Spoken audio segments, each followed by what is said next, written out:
Hello guys, പുതിയ വീഡിയോയിലേക്ക് ഏവർക്കും സ്വാഗതം.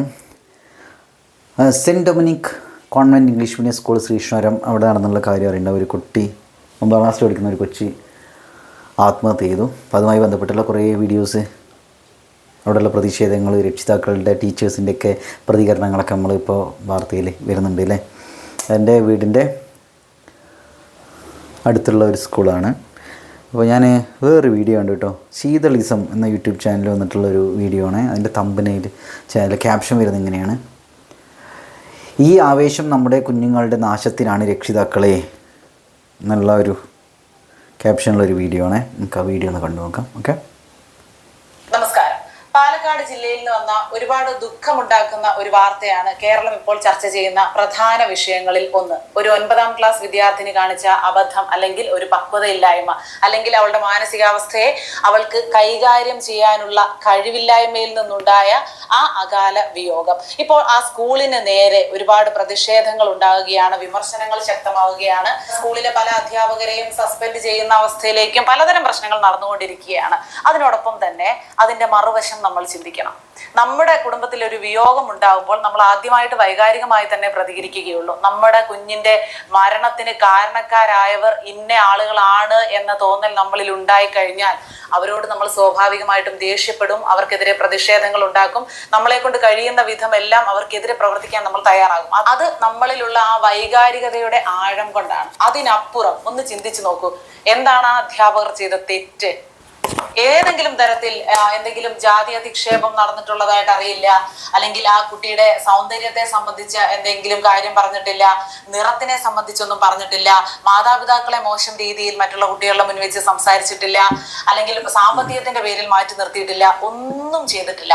അധ്യാപകരുടെ ഭാഗത്തു നിന്ന് ഇതുവരെയുള്ള റിപ്പോർട്ടിന്റെ അടിസ്ഥാനത്തിൽ കിട്ടുന്ന വിവരം, കുട്ടിക്ക് മാർക്ക് കുറഞ്ഞത് കൊണ്ട് ക്ലാസ് മാറ്റിയിരുത്തി.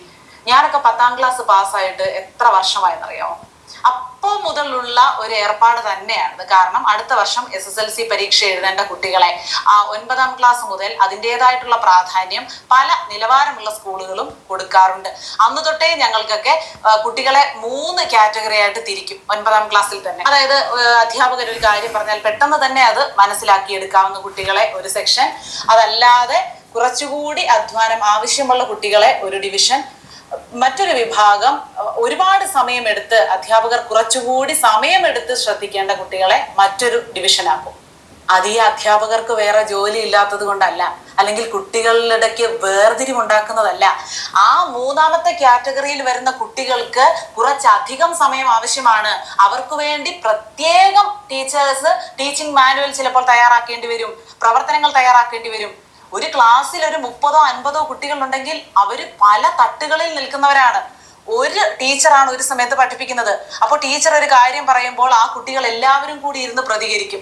ഒരു ചോദ്യം ചോദിക്കുമ്പോൾ എല്ലാവരും കൂടി ഇരുന്ന് ഉത്തരം പറഞ്ഞാൽ അതിനകത്ത് ആർക്ക് മനസ്സിലായി, ആർക്ക് മനസ്സിലായില്ല, ആരാണ് കൂട്ടത്തിൽ പാടുന്നത്, ഇതൊക്കെ തിരിച്ചറിയാൻ അധ്യാപകർക്ക് ബുദ്ധിമുട്ട് തന്നെയാണ്. ഞാനൊരു അധ്യാപിക ആയിരുന്നത് കൊണ്ട് തന്നെയാണ് ആത്മവിശ്വാസത്തോടെ പറയുന്നത്. ചില കുട്ടികൾക്ക് നമ്മുടെ പ്രത്യേകം ശ്രദ്ധ ആവശ്യമായി വരും. നമ്മുടെ പ്രത്യേകം ശ്രദ്ധ കിട്ടിയാൽ ഏറ്റവും മുകളിലേക്ക് വരുന്ന കുട്ടികൾ ഒരുപാടുണ്ടാവും ഒരു ക്ലാസ്സിൽ. അങ്ങനെയുള്ള കുട്ടികളെ തിരഞ്ഞെടുത്ത് ഇരുത്തുന്നത് അധ്യാപകർക്ക് വേറെ ജോലി ഇല്ലാത്തത് കൊണ്ടല്ല. അങ്ങനെ മാറ്റിയിരുത്തി പഠിപ്പിച്ചില്ലെങ്കിലും അവർക്ക് കിട്ടാനുള്ള ശമ്പളം അവർക്ക് കിട്ടും. ഒരുപാട് പേര് ഈ വിഷയത്തിൽ പ്രതികരിക്കുന്നത് കണ്ടു. അധ്യാപകർ ചെന്നാൽ അവരുടെ ജോലി ചെയ്തിട്ട് പോവുക, കുട്ടികളെ ഉദ്ധരിക്കാനൊന്നും നടക്കണ്ട. എത്ര തെറ്റായിട്ടുള്ള ഒരു ആശയമാണത്. യഥാർത്ഥത്തിൽ വല്ലാത്ത ബുദ്ധിമുട്ട് തോന്നി. കാരണം ആ കുട്ടിയുടെ വിയോഗം ഏറ്റവും വലിയ സങ്കടം ഉണ്ടാക്കുന്നു. അത് മറക്കുന്നില്ല. ആ കുട്ടിയുടെ വിയോഗത്തെ പറ്റി മറന്നല്ല സംസാരിക്കുന്നത്. പക്ഷെ ഇനിയെങ്കിലും വലിയൊരു പാഠമായിരിക്കണം. ഈ കുട്ടികളൊന്നും ഇപ്പോൾ ഒരു നോ കേൾക്കാൻ തയ്യാറല്ല. അവരുടെ മനസ്സിൽ എന്തെങ്കിലും ഒരു തീരുമാനമുണ്ടെങ്കിൽ ആ തീരുമാനത്തിന് വിപരീതമായിട്ടുള്ള എന്തെങ്കിലും ഒന്ന് വീട്ടുകാരുടെയോ അധ്യാപകരുടെയോ സമൂഹത്തിന്റെയോ ഭാഗത്തു നിന്നുണ്ടാകുന്നവർക്ക് സഹിക്കാൻ കഴിയുന്നില്ല. അവർക്കത് അംഗീകരിക്കാൻ, ഉൾക്കൊള്ളാൻ പറ്റുന്നില്ല അവർക്ക്.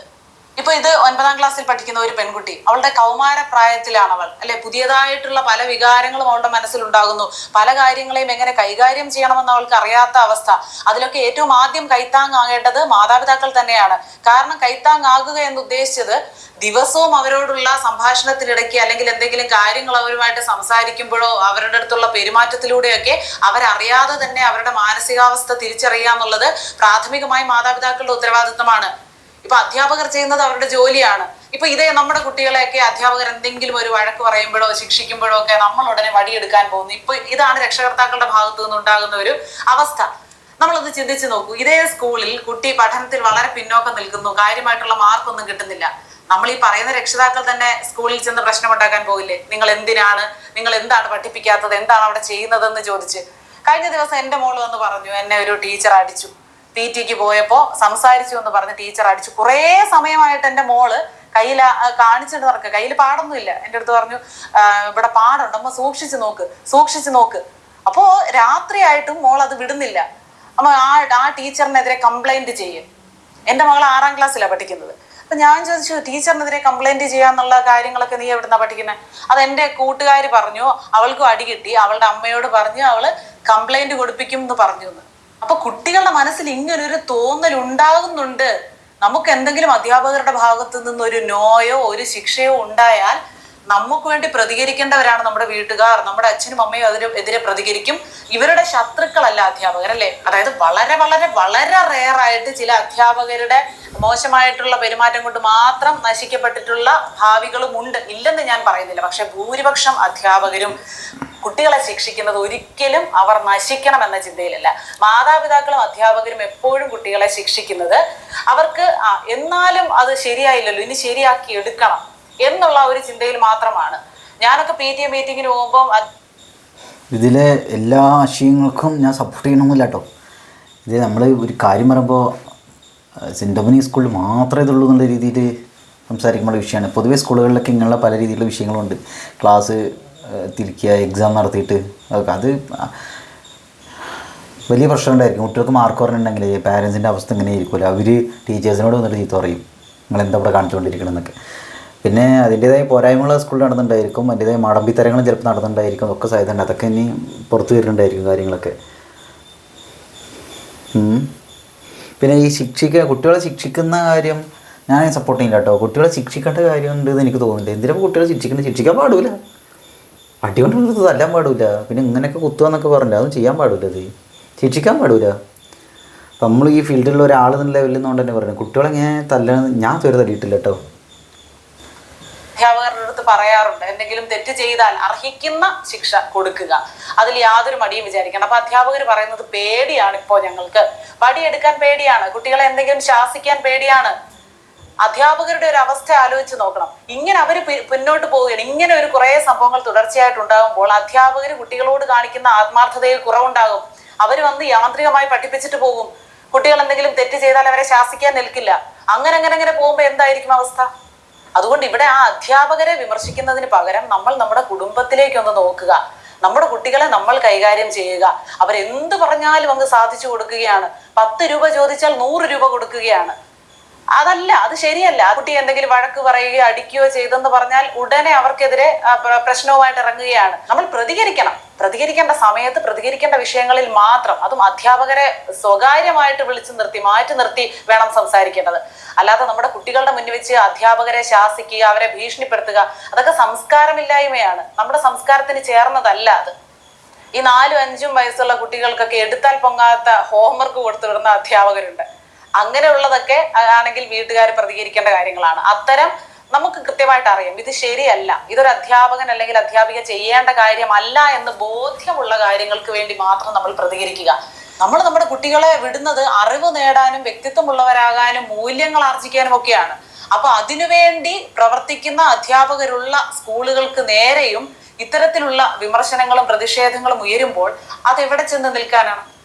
നമ്മളൊരു സ്കൂളിൽ പോകുമ്പോൾ അതിന്റെ യൂണിഫോം മുതൽ ദേശീയഗാനത്തിന് എല്ലാവരും അറ്റൻഷനായിട്ട് നിൽക്കണം എന്ന് പറയുന്നത് വരെ ഓരോന്നും കുട്ടികളിൽ അച്ചടക്കം ഉണ്ടാക്കാൻ വേണ്ടിയാണ് ചെയ്യുന്നത്. അല്ലെങ്കിൽ യൂണിഫോം എന്തിനാ? ഇപ്പൊ പെൺകുട്ടികളാണെങ്കിൽ 2 വശത്തും റിബണൊക്കെ കെട്ടിയിട്ട് പോകണം. ഇതിലൊക്കെ എന്തെങ്കിലും കാര്യമുണ്ടോ? ഒന്ന് ചിന്തിച്ചാൽ എന്തെങ്കിലും ആവശ്യമുണ്ടോ? ഈ മുടി എങ്ങനെ കെട്ടിയാൽ എന്താ, അല്ലേ? ആ സ്കൂളിൽ ഇന്ന സമയത്ത് തന്നെ ചെല്ലണം, 10 മിനിറ്റ് ലേറ്റ് ആകാൻ പാടില്ല. വെപ്രാളപ്പെട്ടാണെങ്കിൽ നമ്മൾ കറക്റ്റ് സമയത്ത് കുട്ടികളെ സ്കൂളിൽ കൊണ്ടെത്തിക്കുന്നു. അതിന്റെ പിന്നിൽ എന്താ? എല്ലാം കൃത്യനിഷ്ഠ, അച്ചടക്കം, ഇങ്ങനെയുള്ള മൂല്യങ്ങൾ കുട്ടികൾ പഠിക്കാൻ വേണ്ടി കൂടിയാണ്. അത് അവരറിയാതെ പഠിക്കുകയാണ് എന്നുള്ളതാണ്. ഇതൊക്കെ ശീലിച്ചു കഴിയുന്ന കുട്ടികൾ ഭാവിയിലും അവർക്കത് പ്രയോജനപ്പെടും. അതൊന്നുമല്ലാതെ അല്ലെങ്കിൽ കുത്തഴിഞ്ഞ പുസ്തകം പോലെ ആയിരിക്കും കുട്ടികളുടെ ഭാവിയും ജീവിതവും ഒക്കെ.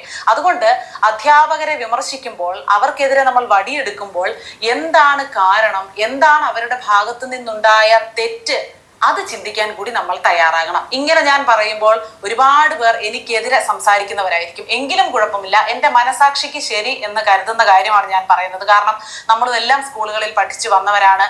അധ്യാപകരുടെ ഭാഗത്ത് നിന്നുണ്ടാകുന്ന ശരിയായ പ്രവണതകൾ ഏത്, തെറ്റായിട്ടുള്ളത് ഏത് എന്ന് നമുക്ക് ഇപ്പോൾ വേർതിരിച്ച് കാണാൻ പറ്റുന്ന ഒരു പ്രായത്തിലും പക്വതയിലും നമ്മൾ എത്തിയത് കൊണ്ടാണ് ഒരു കുട്ടിക്ക് മാർക്ക് കുറഞ്ഞു പോയി ആ കുട്ടിയെ കുറച്ചുകൂടി ഡെവലപ്പ് ചെയ്തെടുക്കണം എന്നുള്ള ഉദ്ദേശത്തോടു കൂടി ഒരു ക്ലാസ് മാറ്റി അല്ലെങ്കിൽ ഒരു ഡിവിഷൻ മാറ്റി ഇരുത്തി എന്ന് കരുതി എന്നോട് അധ്യാപകർ എന്തോ വലിയ ഒരു തെറ്റ് ചെയ്തു എന്ന ഒരു തോന്നൽ ഒരു കുട്ടിയിൽ ഉണ്ടാകുന്നത് അത് വളരെ തെറ്റായിട്ടുള്ള ഒരു കാര്യമാണ്. അങ്ങനെയാണ് എനിക്ക് തോന്നുന്നത്. നിങ്ങൾക്ക് ഈ വിഷയത്തിനോടുള്ള അഭിപ്രായം നമ്മുടെ കമന്റ് ബോക്സിൽ രേഖപ്പെടുത്തണേ.